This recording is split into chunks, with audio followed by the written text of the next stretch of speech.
باشم فکر میکنم که خب البته من این فیلم دوم رو در موردش حقیقتش مینا چیزی خیلی نشنیدم.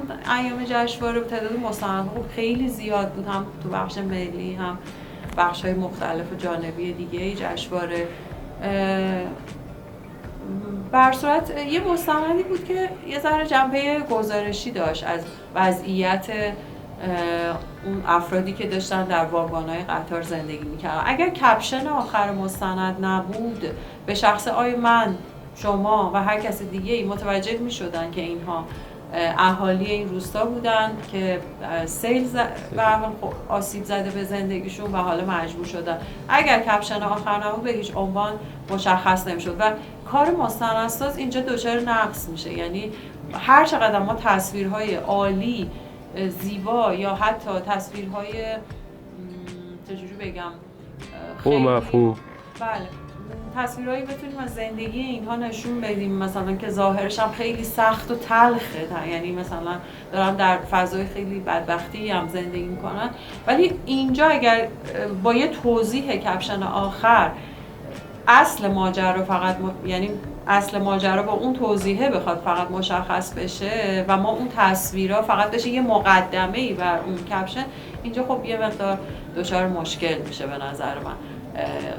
اینکه ما بخوایم بگیم فیلم کارشو درست انجام داده. در هر صورت حالا درسته که تایم محدوده برای فیلم کوتاه، ولی اینجا یه جورایی در فیلم کوتاه چه داستانی چه مستند، هنر کارگردان اینه که در کوتاه‌ترین زمان ممکن بتونه داستان رو بیان کنه و آنچه که میخواد بگه رو بتونه با تصویر بگه، نه اینکه حالا با کپشن توضیح بده که اینا اینجوری بودن اونجوری بودن. به هر صورت خب اینم یه انتخاب بوده، انجام داده کارگردان، فیلم راه پیدا کرده به جشنواره. به هر صورت یه ذره حالا مورد جشنواره حقیقت اینه که یعنی مشکلی که حالا من یکم خودم به شخصه دارم اینه که خیلی تعداد فیلم‌های زیادی رو نمایش میدن. لزومی نداره که همه فیلم‌ها هم بیاد تو جشنواره دیده بشه، میتونه از مسیرهای دیگه‌ای نمایش داده بشه، یکیش تلویزیونه. من فکر میکنم که خب ولی خب چون فضای جشنواره یه مقدار در تایم محدودی برگزار میشه، اینکه ما بیایم یه دفعه تعداد خیلی زیاد فیلم رو عرضه کنیم، مخاطب میخواد وقت بذاره، خب حالا یه ذره سردرگم هم میشه. بهتره که یه ذره گزیده تر، یه مقدار به هر حال اساره فیلم های خوب سال رو، یعنی اون هر سال خب فیلم هایی که تولیدشون به اتمام میرسه بیان اونها رو یه مقدار کیفیت رو بالاتر ببرن. من فکر میکنم که این هم یه موردیه که میشه به جشنواره، یعنی اشکالیه که میشه به جشنواره حقیقت به عنوان مهمترین جشنواره مستند در ایران گرفت.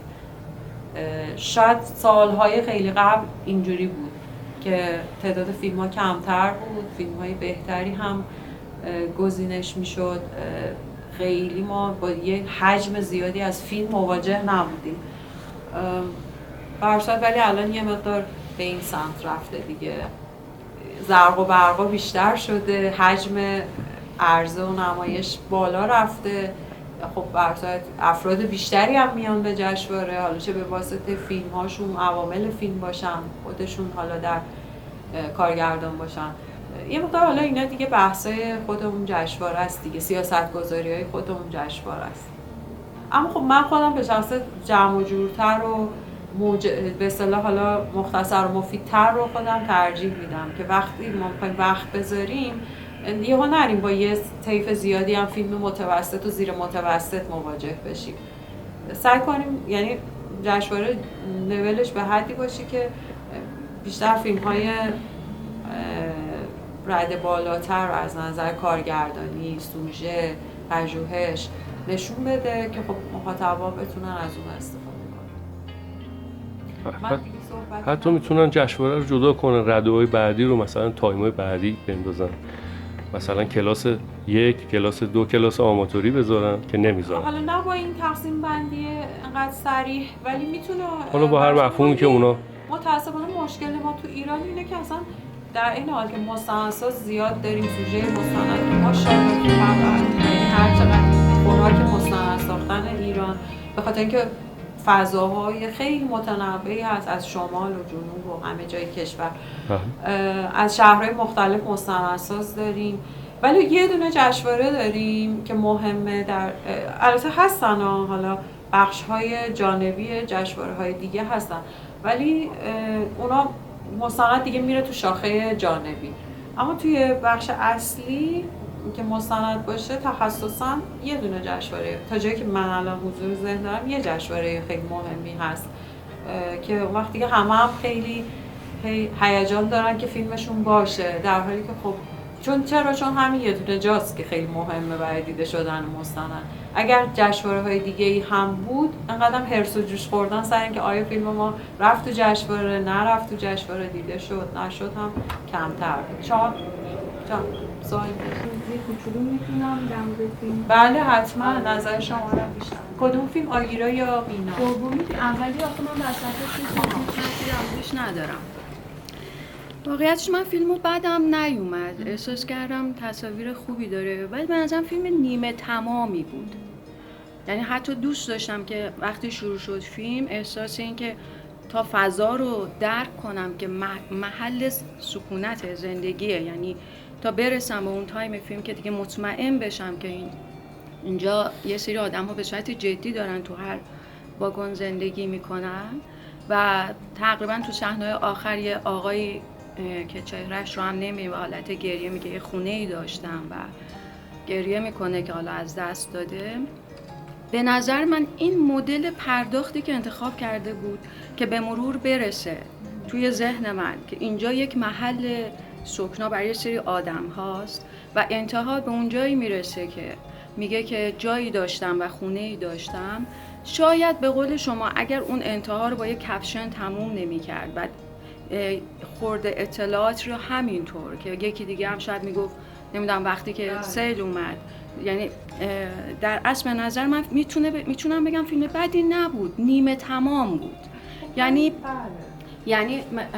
اگر اون پایان رو به قول شما نمیزد یا متوجه قصه نمیشدیم رو قبول دارم، ولی برای اون پایان با یه سری صحبت‌ها و دیالوگ‌ها با همون آدم‌هایی که بهمون نشون داده که من بعضی تصاویرش رو خیلی دوست داشتم، مثل اون مرد کت‌شلواری که مشخص لباس کت‌شلوار ضعیف ولی بهترین لباسی که احتمالاً داشته رو پوشیده و نشسته. اون قاب رو دوست داشتم. میدونم که قاب کافی نیست برای یک فیلم، ولی به عنوان احساس کردم اگر با چند تا دیالوگ ادامه میداد فیلم کامل میشد. الزاما نیاز نبود از اول همونطور که از اول من تا بفهمم شاید تا یه چند دقیقه زمان بود به یقین برسونم.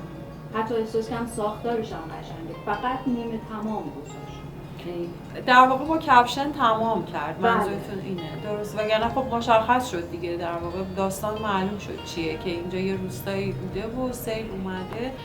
خب یه ذره ببینید مشکل این فیلم این بود که بله با تصویرهای خوب، با یک روند تصویری که اتفاقا هم خیلی خلاصه بوه و زیاد دیالوگ ما خیلی هم نمیشنویم، مونولوگ نمیشنویم و میخواد با تصویر حرف بزنه، احساس میکنیم که خب با یک نگاه آرتیستی مواجهیم. بعد یه دفعه الکن میشه انگار زبان کارگردان و یه دفعه میره توی کپشن انتهای فیلم و خب این چیز میشه دیگه، یعنی بار اصلی داستان رو میندازه روی کپشن و این باعث میشه که کلیت فیلم بره زیر سوال. یعنی بهترین تصویرها رو هم وقتی ما داشته باشیم همه اونا میره کنار و به نظرم پایان بندی همیشه خیلی مهمه. پایان یک فیلم، همه قسمت های فیلم مهمه ها، بدنه فیلم مهمه،